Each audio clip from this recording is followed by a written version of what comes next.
Let me recognize Senator Gillibrand, please. Thank you, Mr. Chairman. In continuing in my line of question from the first round, Secretary Austin and General Milley, are you aware of any internal audits that are being conducted within the Department of Defense on the execution of the war over the last 20 years? I am not, other than the AAR activity that we will conduct within the department. What's that? After action review. And what will make up that review? We'll focus on you know, the things that have occurred as a part of this latest operation. But I think your initial question was, is there a review over the last 20 years? And the answer to that is no. So. And do you think a review of broad scope would be useful to the DoD and useful to policymakers in the future, particularly this committee? I do, Senator, and I also think, as I mentioned earlier, that should have an interagency flavor as well. And do you have any recommendations for an external independent review of the war in Afghanistan? For example, what do you think Congress's role should be, and how would such an audit be conducted? What U.S. agencies, countries, and organizations should be included in the review of America's longest war? Yeah, I don't have any recommendations at this point. I can certainly take that for the record, Senator. I would be grateful for that.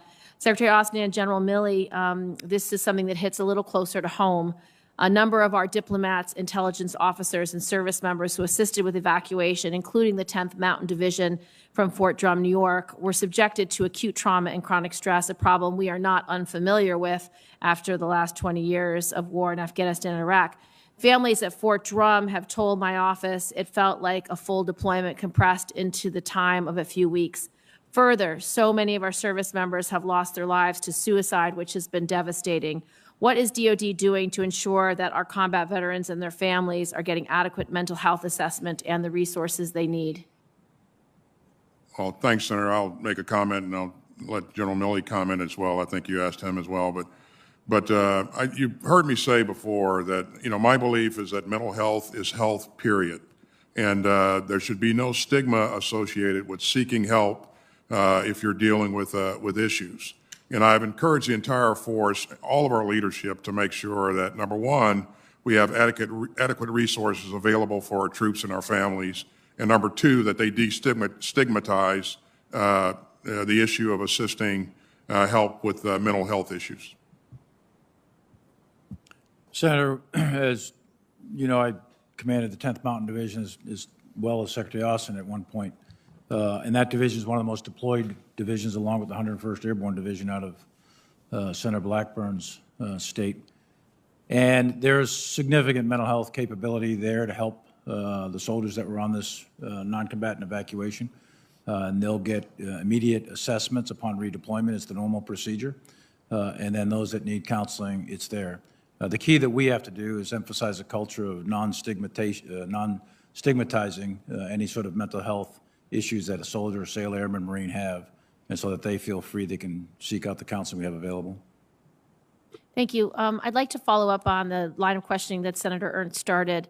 Can you describe for us the al-Qaeda threat today, where it's located, where you believe it will be going, what the strength is compared to the strength over the last 20 years? And please answer the same question for ISIS, ISIS-K, and other variations of ISIS across the world. You're asking me, Senator?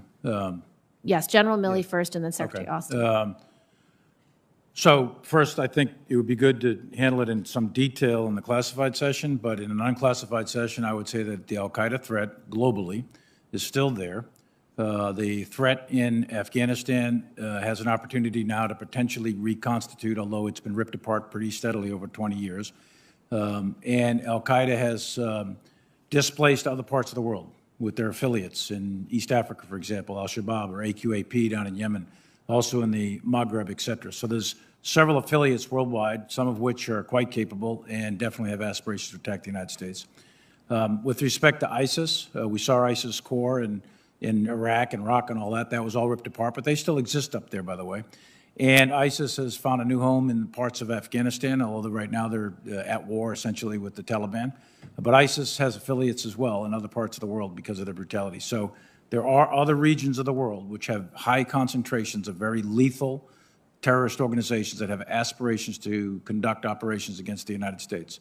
And we have operations and intelligence, surveillance, reconnaissance, et cetera, in all of those parts to continue to watch that. But it has moved in various parts, and we can cover that in some detail in a classified session, if that's okay. Thank you, Mr. Chairman. I'll pursue both questions for both in classified setting. Thank you.